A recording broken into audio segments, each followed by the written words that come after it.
some ways, not much has changed at the London Metal Exchange since it was founded in 1877. Today, traders still stand around a ring and shout orders that help set the global price for everything from the aluminium we use in our cans to the copper in our wires and increasingly the nickel used in electric car batteries. A total of $10 trillion worth of metals was traded on the LME last year, roughly 40 times world production.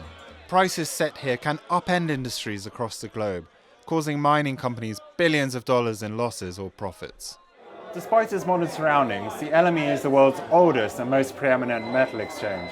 Though trading no longer takes place in London's coffee houses, the LME is actually the last exchange in Europe to have this open outcry trading floor. But for perhaps the first time in its history, the LME's future is in doubt. For most of its history, the LME was owned by its members. But its sale to Hong Kong Exchanges and Clearing for over $2.2 billion in 2012 quickly changed all that.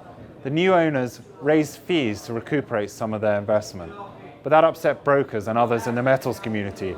And since then, volumes have been dropping. Last year, total trading volumes fell by 8% compared to a year earlier. And in the last few months, both the chief executive and the chief operating officer have left the exchange. Many people believe that this London institution and its next CEO will rethink its strategy and potentially add additional metals to its core offerings of aluminium and copper. A key part of the reform debate is the LME's date structure. The ring sets the final closing price for metals traded on the LME, which is the price you see in your newspaper the very next day. Every day, buyers and sellers trade metal for delivery 3 months later. That's based on the time it took in the 19th century for ships to go from Chile to the UK to deliver copper. But other exchanges have standard monthly futures contracts. So a key part of the question is the LME's date structure still suitable in a world where trading takes place in less than a millisecond rather than months? The extreme case is to abandon the date trading system and to abandon the ring trading and turn the market simply into another electronic platform that sits on everybody's desk. That would obviously reduce the costs, and it would probably solve the problem in one way. I suspect that we will see the market being moved away from the non-ferrous business, which will make a lot of people unhappy.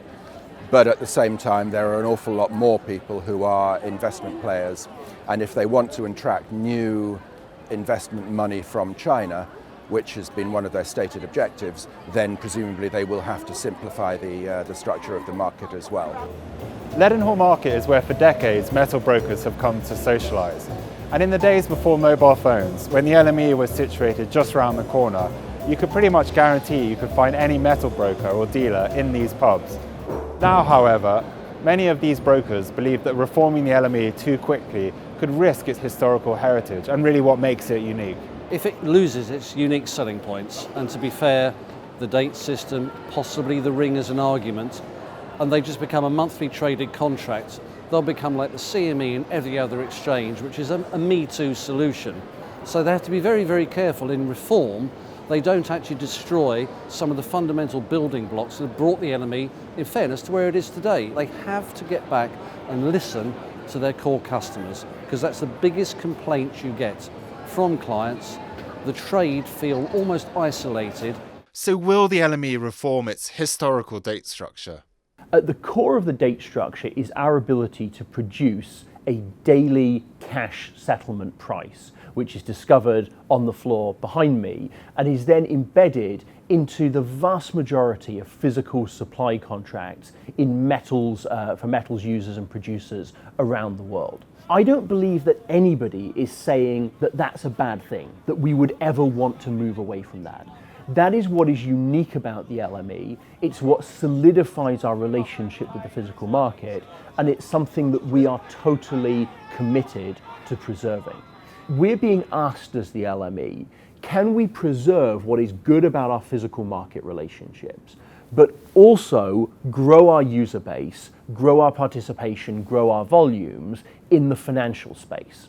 We clearly already have significant financial participation, but we're now being challenged by some of those financial players as to whether we can deliver a market structure which is more suitable for their type of trading.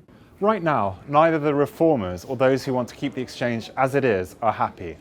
Reforming this ancient exchange is likely to be a delicate task. The new CEO will have to find a way to please both camps, or at least get the majority of the users in agreement on the best path forward. But one thing is increasingly clear: if the LME does nothing, it risks losing out to other metal exchanges in the US and China. Henry Sanderson, Financial Times, London.